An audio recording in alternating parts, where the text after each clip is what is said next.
waktu, tenaga, dan itu tadi kita dibayar pun nggak sesuai nominal. Gimana ya?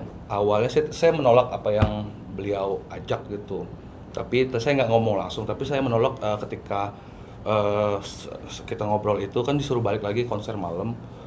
Saya menolak balik sebenarnya karena saya apa ya nggak menyanggupin permintaan beliau. Dan setelah itu beliau apa namanya menawarkan kalau seandainya manajer saya satu lagi juga ikut, apakah saya mau gitu. Dia 100 gitu loh bentuk investasinya awalnya gitu. Jadi ya udah, saya pikir saldonya mungkin ada cuman sekitar berapa lah gitu. Jadi kan saya adanya segini, terus dibilang oke, ya udah kamu dapat sekian gitu loh. Setelah itu oke, jadi kita bikin surat perjanjian lah. Mungkin uangnya udah saya kasih, dan ketika apa namanya manajer saya transfer ke dia dan pengen melakukan surat perjanjian malah menghindar gitu loh. Jadi kan awalnya tuh saya diminta dengan nominal sekian, sanggupnya sekian pun diterima. Tapi setelah itu dia bilang yang partner yang satu lagi ini nggak jadi ikut gitu loh. Ya udah, saya nggak jadi dong ikut gitu loh. Saya pengen ambil uangnya itu berbelit-belit. Nah, ini yang memang saya pengen apa ya tegaskan sebenarnya. Saya tuh diajak ke sebuah apa ya kayak perilaku tindak tanduk apalah, maksudnya dalam arti kata gini, saya nggak bilang ini kejahatan, tapi cara dari pertama gitu loh, cara dari pertama yang memang mengganggu saya. Jadi mungkin memang benar kata Bang Zai, udah dibayar, tapi itu pun nggak sesuai nominal dengan perjanjian sampai cek. Jadi saya juga ada bukti SKP-nya gitu yang memang 2 kali kosong gitu.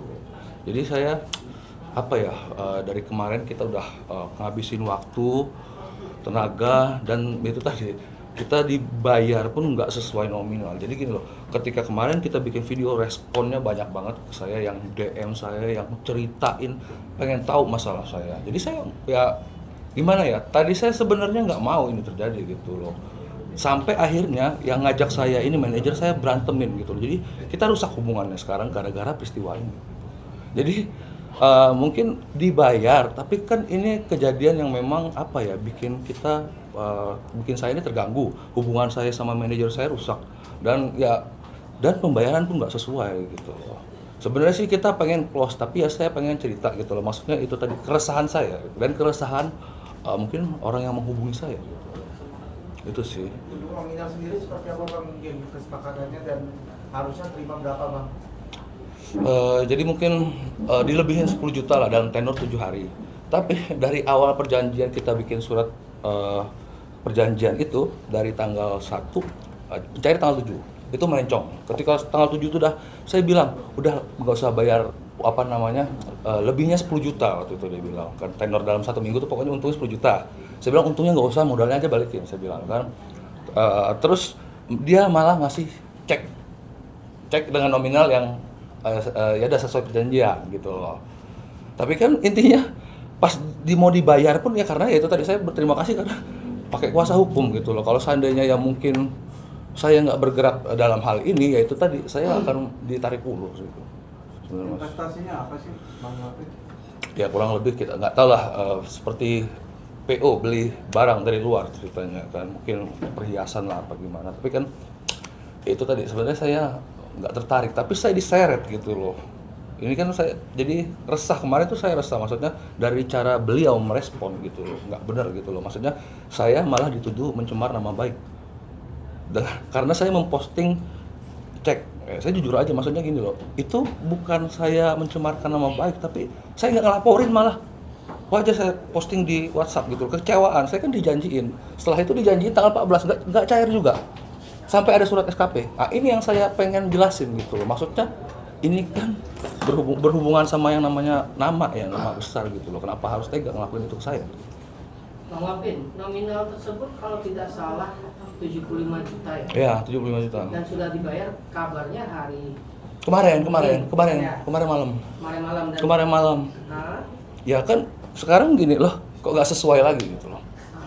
Maaf kata ya. Kemarin itu dia udah menenangkan lah istilah katanya. hari setelah Jumat tanggal 14 itu tanggal 15-nya dia menenangkan, maaf uangnya baru masuk di bank ini gitu, di yang cek ini, nanti tinggal ambil aja sebenarnya. Sebenarnya kalau saya ambil hari ini ya, kalau saya nggak ada gimana? Jelek lagi namanya. Sedangkan di bank sendiri udah bilang ini udah 2 kali. Kalau mau nama dia baik gitu loh, dia harus cairin ke nama yang rekening yang udah dituju gitu loh. Nggak bisa langsung dia transfer ke saya. Ini kesalahan dia juga gitu. Jadi menurut Bang Alvin tidak sesuai dengan perjanjian. Isi perjanjian Iya, tersebut no. apa saja isi perjanjian tersebut? Perjanjiannya itu tadi pembelian sesuatu lah, shopping ya kan, dan yang memang dari cara awal kesepakatan itu udah berubah-ubah sesuai ya itu tadi. Saya punya segini, oke bisa. Tapi ternyata saya malah dihadapin untuk mencari sisanya. Nggak logis dong. Tiba-tiba yang lainnya nggak mau gitu. Saya harus cari sisanya. Saya bilang tarik aja gitu. Maksudnya ya, tapi dia malah ya, itu ngulur diulur. Ya ini kan kita takutnya abu-abu Bang ya. Iya. Maksud saya nominal yang saat penawaran atau perjanjian itu di angka berapa? 85. 85. Cairnya dalam seminggu. Dalam seminggu.